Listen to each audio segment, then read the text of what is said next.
Hey everyone, how you all? I hope you all are good. तो आज मेरा exam था आरआरबी पीओ 2022 का। सेकंड शिफ्ट में मेरा पेपर था। 10 बजे मेरा रिपोर्टिंग टाइम था और लगभग 11:30 के लगभग पेपर स्टार्ट हुआ था, 11:15 के लगभग। ठीक है, तो यह सेल्फ गिवन एनालिसिस मैं आपको दे रहा हूँ। क्वांट और रीजनिंग में क्या क्वेश्चन आए थे, किस तरह की डीए और पजल आई थी, वो इस वीडियो में मैं आपको बता रहा हूँ। 3 डीए आई थी क्वांट में। पहली थी बार ग्राफ डीए, उसमें 4 चीज़ें थी, राइस, व्हीट, मिलेट, मेज। ठीक है, इन दोनों की सेलिंग प्राइस दी हुई थी 2 शॉप में, ए में क्या सेलिंग प्राइस है और बी में क्या सेलिंग प्राइस है। और जो ग्राफ में जो बताते हैं ना अपन, बार ग्राफ में जो गैप दिया था ना, ये लाइन का गैप, वो एक एक लाइन का दिया हुआ था सिंगल, यानी कि एक लाइन मतलब 10 की वैल्यू। तो बहुत ज़्यादा उसको पास से देखना पड़ रहा था, थोड़ा कंफ्यूजिंग था। एक आध वैल्यू भी ऊपर नीचे देख ली तो गलत हो जाता क्वेश्चन। तो इस तरह की एक डीआई थी। दूसरी डीआई थी केसलेट डीआई। केसलेट डीआई अपनी वेन डायग्राम वाली थी, जिसमें अपन इस तरह से बनाते हैं ना, both A and B but not C, वो वाली एक केसलेट थी। तो उसमें मैं अटक गया था एग्जाम शुरू होते ही। मैंने सिंप्लीफिकेशन बनाया, रॉन्ग नंबर सीरीज बनाई, फिर मैं उसमें अटक गया। रॉन्ग नंबर सीरीज भी मैंने पहले स्किप की थी, फिर एक बना के देखी, वो मुझे ईजी लगी, तो फिर मैंने पाँचों बना ली। फिर पाँचों ही मुझे ईजी लगी और बन गई पाँचों। फिर मैंने केसलेट उठा लिया, थोड़ा छोटा दिख रहा था इसलिए।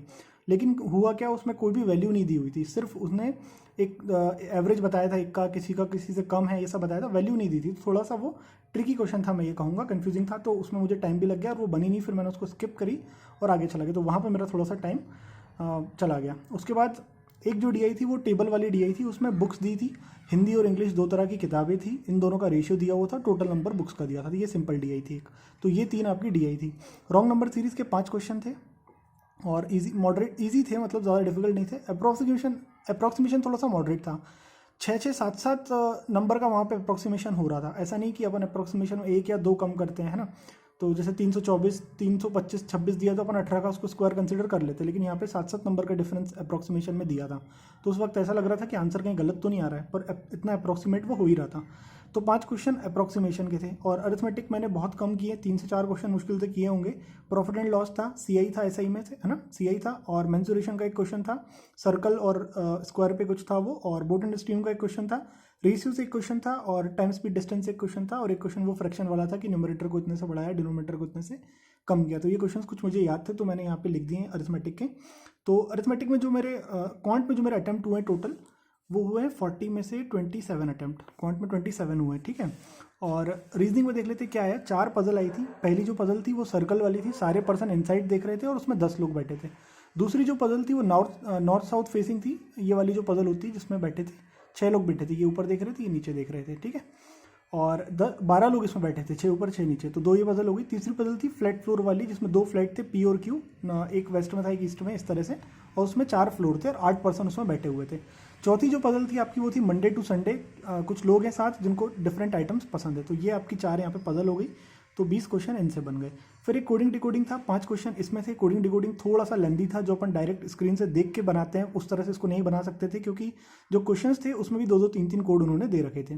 तो 5 क्वेश्चन कोडिंग डिकोडिंग के थे। वेट पजल यानी कि वो बताता है ना कि 7 लोग हैं, ए का वेट बी से ज़्यादा लेकिन डी से कम है, इस तरह के 7 पर्सन होते हैं। तो वो 3 क्वेश्चन थे, वो वाली एक पजल थी, तो वहाँ पे 3 क्वेश्चन थे।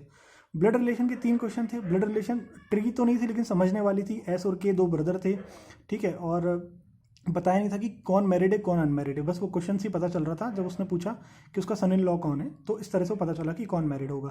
तो 3 क्वेश्चन ब्लड रिलेशन के थे। सिलॉक्स के 4 क्वेश्चन थे, 3 से 4 एग्जैक्टली याद नहीं। इनइक्वालिटी के 4 क्वेश्चन थे, ठीक है। और वन लाइनर जो तीन क्वेश्चन थे वन लाइनर के, उसमें क्या कहते हैं मैं बताता हूँ आपको। एक तो वर्ड फॉर्मेशन था कि मीनिंगफुल वर्ड बनाओ, ये वाला वर्ड फॉर्मेशन था कि मीनिंगफुल वर्ड बनाओ, ये मैंने स्किप कर दिया। और एक था फॉरवर्ड बैकवर्ड, इसमें आपको एबीसी नहीं दिया था, इसमें डिजिट्स दी हुई थी, तो फॉरवर्ड बैकवर्ड बताना था देखकर, एक ये वाला क्वेश्चन था। और एक था कि इसमें से ऑड ऑप्शन सेलेक्ट करो, तो ये वाला मैंने स्किप किया। बाकी रीजनिंग में मैंने 40 में से पूरे 38 क्वेश्चन किए, ये 2 क्वेश्चन मैंने स्किप किए। इसमें मुझे समझ में नहीं आ रहा था, टाइम कम था उस टाइम पे, मैं देख रहा था पर समझ में नहीं आया। और मीनिंगफुल वाले वर्ड में OLE समथिंग था कुछ, तो ये भी देखो अक्सर गलत हो जाता है, लगता है एक वर्ड बन रहा है 2 लेकिन ज़्यादा बन जाते कभी, तो इसलिए फिर मैंने इसको स्किप ही किया। रिस्क नहीं लिया क्योंकि अटेम्प्ट सेफ हो गए थे मेरे। तो 27 की अकाउंट में, रीजनिंग में किए मैंने 38। टोटल जो मेरे अटेम्प्ट हुए हैं वो हुए हैं 65 आउट ऑफ 80, ठीक है। और लास्ट ईयर जो कट ऑफ थी वो थी 54.25, और लास्ट ईयर मेरे मार्क्स आए थे 50। तो ये मेरा अटेम्प्ट था, इतना मेरा इंप्रूवमेंट है इतने मार्क्स का यहाँ पे। और एक्यूरेसी की बात करूँ, 100% एक्यूरेसी है। मुझे क्लर्क में मैंने ये चीज़ नहीं बोली एक्यूरेसी वाली बात, क्योंकि मुझे वहाँ पे सिलॉक्स में एक लग रहा था डाउट, और सिंप्लीफिकेशन के क्वेश्चन में मुझे डाउट था, इसलिए मैंने 100% नहीं बोला। लेकिन आज 100% एक्यूरेसी है, क्योंकि किसी भी क्वेश्चन में मुझे एक बार भी डाउट नहीं आया और ऐसा कोई आंसर नहीं जो मुझे कोई ऑप्शन में मिला नहीं। सारे क्वेश्चन बराबर बन रहे थे और ऑप्शन में सबके आंसर्स भी मिल रहे थे। और मैं लेवल की बात करूँ एग्जाम के, तो रीजनिंग ईजी था और क्वांट थोड़ा सा लेंदी था, जैसा अपन प्रैक्टिस मॉक में बनाते हैं वैसा, उससे थोड़ा सा कम। और ओवरऑल एग्जाम की बात करूँ तो पीएम के मॉक यदि किसी ने लगाए हैं तो उससे थोड़ा सा लेवल जो था वो कम था और टेक्स्ट बुक से थोड़ा सा ऊपर था। टेक्स्ट बुक में क्वांट थोड़ा ईजी दे देता है, अरिथमेटिक वगैरह सब कुछ, लेकिन उससे थोड़ा सा ऊपर था। तो इस बीच में था एग्जाम का लेवल। और ये मेरे ओवरऑल अटेम्प्ट्स हैं। आपका भी यदि इसी शिफ्ट में एग्जाम था तो आप बताना कि आपके टोटल अटेम्प्ट्स कितने रहे हैं। और सेफ अटेम्प्ट की मैं बात करूँ 58 प्लस यदि आपने इस शिफ्ट में किया, आज की शिफ्ट में, तो सेफ अटेम्प्ट है।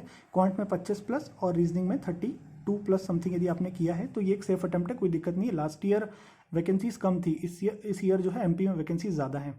और आप अपने स्टेट का देखना क्या वैकेंसीज लास्ट ईयर और इस ईयर हैं।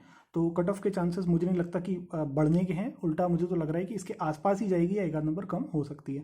तो ये सेफ अटेम्प्ट है मेरे अकॉर्डिंग। बाकी आप अपना ओपिनियन बता सकते हो कमेंट्स में अपने अटेम्प्ट्स, और एक्यूरेसी वगैरह आप जरूर से शेयर करना। मिलते हैं अगले वीडियो में। Till then good bye, take good care of yourself, bye.